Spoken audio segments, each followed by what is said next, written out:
আমি এখানে একটা বল নিয়েছি।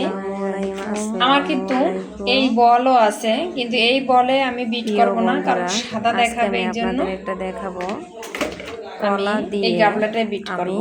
একটা স্বাস্থ্যসম্মত আর এই গাবলায় দুইটা নাস্তা ডিম, তৈরি দুইটা করব। ডিম ভেঙে দাও তো বা।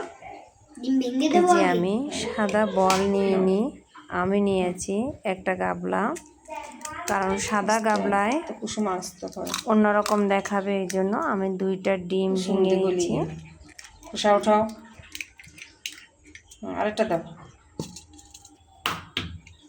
কুসুম আসতে থাকবে। দাও, আস্তে ফেলা দিয়ে আচ্ছা খোসা উঠাও। আমি সাদা অংশ রেখে ডিমের কুসুম কিন্তু তুলে ফেলবো। এখন হাতের সাহায্যে ডিমগুলো এখন অবশ্যই দেখেন, উঠে আসবে খুব সুন্দরভাবে। মনে হয় যে আমরা কুসুম উঠাইতে পারবো না, এইভাবে না আমরা কুসুম উঠাইতে পারবো। আমি কুসুম উঠাই আমি রাখবো। এইভাবে আলাদা পাত্রে কুসুম উঠিয়ে রাখবো। এটা কিভাবে উঠাবো? এটা তার উঠান যাচ্ছে না। আরেকটা দাও ডিম ভেঙে, নিচ থেকে ডিম নিয়ে আসো।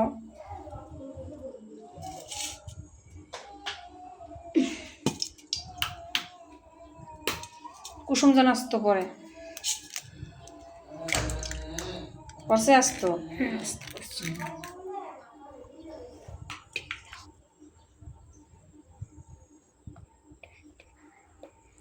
কুসুমগুলো উঠাইতে ভীষণ ভালো লাগে, আমার কাছে ভীষণ ভালো লাগে। এখন কিন্তু আমি সাদা অংশ আমার গিটার দিয়ে আমি দিয়ে কিন্তু আপনি ফোমটা তৈরি করে নেবেন। ফোমের কেরামেল যেটা আছে ওটা নষ্ট না হয়ে যায়, এদিকে খেয়াল রাখতে হবে। অল্প অল্প করে চিনি মিশিয়ে তারপর ফোমটা তৈরি করতে হবে, তা না হলে চিনি কিন্তু গলে যাবে না। এখানে কিন্তু আমি অল্প অল্প করে চিনি মিশিয়ে নিয়েছি। দেখেন ফাইনালি আমার ক্রিমটা কত সুন্দর হয়েছে। আর যখন আপনার ক্রিম হয়ে যাবে তখন কিন্তু অল্প অল্প করে আপনি বেটারটা তৈরি করে নেবেন। এই যে আমি এখানে ময়দা দিয়েছি, বেকিং পাউডার, কাস্টার্ড পাউডার, পরিমাণ মতো তেল, এই সবগুলো মিশিয়ে একসঙ্গে আলতোভাবে আপনার বেটারটা তৈরি করতে হবে। নাহলে ফোম যদি আপনার বসে যায়, ডিমের ফোম, তাহলে কিন্তু আপনার এই নাস্তাটা সুন্দর হবে না, খেতেও ভালো লাগবে না, বসে যাবে কেকের মতো। আপনি যদি চান তাহলে এই হেলদি খাবারটা আপনিও তৈরি করতে পারেন, বাচ্চাকে দিতে পারেন। আমি কিন্তু আজকে দুইটা কলা দিয়ে তারপরে এই নাস্তাটা তৈরি করব। আপনি যে কোনো কলা অ্যাড করতে পারেন। আমি কিন্তু ব্লেন্ডারে এই কলাটা ব্লেন্ডার করে নিয়েছি।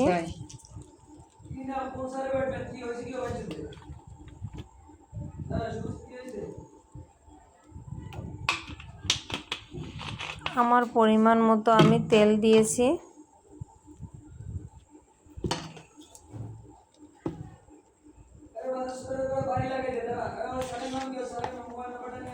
এই যে আমার কলাটা এই যে সুন্দরভাবে আমি বিট করে নিয়েছি, ব্লেন্ডার করে নিয়েছি, আমি মিশিয়ে দিচ্ছি।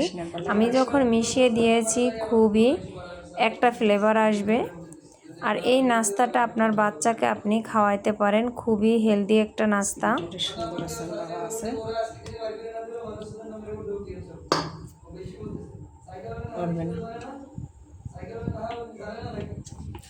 এই যে আমি একটু কাঁটা চামচ দিয়ে এরকমভাবে দিচ্ছি, যাহাতে ভিতরে কোনো গ্যাস যদি থেকে থাকে তারই বের হয়ে যাবে। আপনারা অনেকে আমার থেকে সুন্দর সুন্দর কন্টেন্ট তৈরি করতে পারেন। আর আপনারা অবশ্যই জানেন যে এরকম কেক ডেকোরেশন করতে হয়, ঠিক এরকমভাবে নাস্তাটা তৈরি করব। আমি উপরে কিছু মিষ্টি দ্রব্য ছিটিয়ে দিলাম, আপনি চাইলে কিশমিশ দিতে পারেন। তারপর আমি দেখেন চুলায় ব্যাক করে নিয়েছি। আমি 600 হিটে কিন্তু আমি এই নাস্তাটা তৈরি করেছি। উপরে একটা ভারী জিনিস দিতে হবে, আসলে ভারী জিনিসটা ছিল না, যার জন্য আমি দুইটা ভীম সাবান দিয়েছি। আমার ওজন হইলেই হয়েছে, যাহাতে ধোঁয়াটা বাহিরে বের না হয়, এই জন্য। এই যে ফাইনালি কিন্তু আমার নাস্তাটা কিন্তু তৈরিই হয়ে গেছে। দেখেন এত সুন্দর সফট হয়েছে। আমার ছেলেতে খেয়ে বলতেছে আম্মু প্রতিদিন তৈরি করবা, খুবই ভালো লাগছে। এবং আমার হাজব্যান্ডও খুব খুশি হয়েছে নাস্তাটা খেয়ে। এত সেন্ট, এত সুগার, কি বলবো, অনেক সুন্দর হয়েছে। আপনারা চাইলে বাসায় বসে তৈরি করতে পারেন। তারপরে যে আমি কেটে নিয়েছি, দেখেন এত সফট হয়েছে, দেখলে বোঝা যাচ্ছে যে এত সুন্দর হয়েছে। দেখেন আমি চাপ দিচ্ছি, একটুও অন্যরকম হয়নি।